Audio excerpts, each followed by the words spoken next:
Kami dari KKG Kota Luxmawe akan menjelaskan khusus untuk guru kelas bagaimana caranya menemukan nilai ujian yang akan diinput untuk pengisian RDM. Perhatikan contoh lembar jawaban berikut ini. Seperti biasa, Bapak dan Ibu mencari jumlah benar untuk masing-masing mata pelajaran. Namun, untuk mata pelajaran yang KD-nya lebih dari 1, itu cukup ditentukan jumlah total benarnya. Sebagai contoh, misalnya di sini Bahasa Indonesia ada 2 KD, 35 dengan 39. Nah, ini tidak usah dirinci.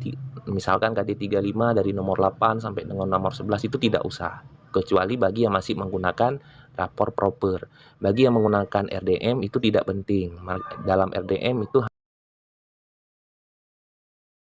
hanya memerlukan jumlah benar dari seluruh soal. Nah, jadi setelah Bapak dan Ibu menemukan jumlah benar untuk masing-masing mata pelajaran, selanjutnya kita sudah bagikan tabel ini pada koordinator kurikulum. Nah, tabel ini yang perlu Bapak dan Ibu perhatikan. Di sini ada sheet kelas 1, sheet kelas 2, 3, 4, dan 5. Pilih sesuai dengan jenjang kelasnya masing-masing. Nah, untuk selanjutnya, tabel ini pemanfaatannya sebagai berikut. Yang pertama, nama madrasah itu diisi dulu, misalnya nama sekolah Min3 Kota Luxmawe.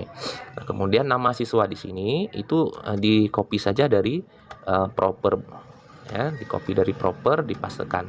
Nah, selanjutnya tabel ini peruntukannya khusus untuk mata pelajaran PPKN. Nah, di sampingnya lagi, jika digulir ke kanan, itu ada mata pelajaran Bahasa Indonesia. Terus kalau digulir lagi ke samping kanan, ada pelajaran IPA, pelajaran IPS, dan pelajaran SBDP. Nah, sekarang saya akan memodelingkan bagaimana kita mengisi tabel ini. Nah, di tabel ini ada beberapa kolom. Misalkan di sini ada kolom tema 6, kolom tema 7, tema 8, dan tema 9. Khusus untuk mata pelajaran PPKN, ini kelas 5 punya. PPKN itu di tema 6 jumlah soalnya ada 9, di tema 7 jumlah soalnya ada 7, di tema 8 ada 9, dan di tema 9 ada 9 soal. Jadi total soal PPKN dari tema 6 sampai dengan tema 9 itu ada 34 soal.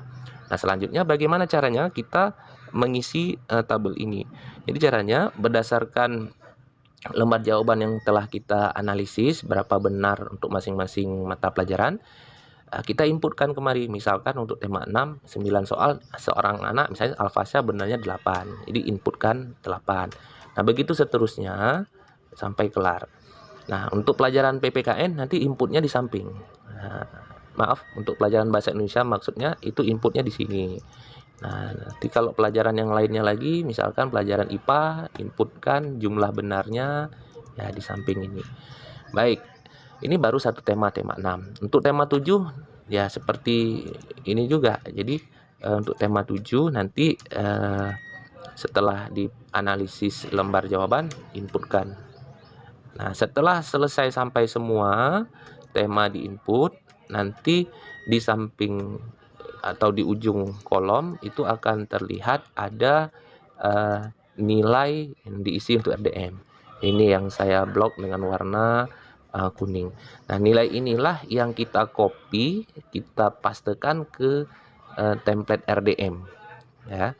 Nah, jadi seperti itu langkah untuk menemukan nilai mata pelajaran khusus pada mapel tematik.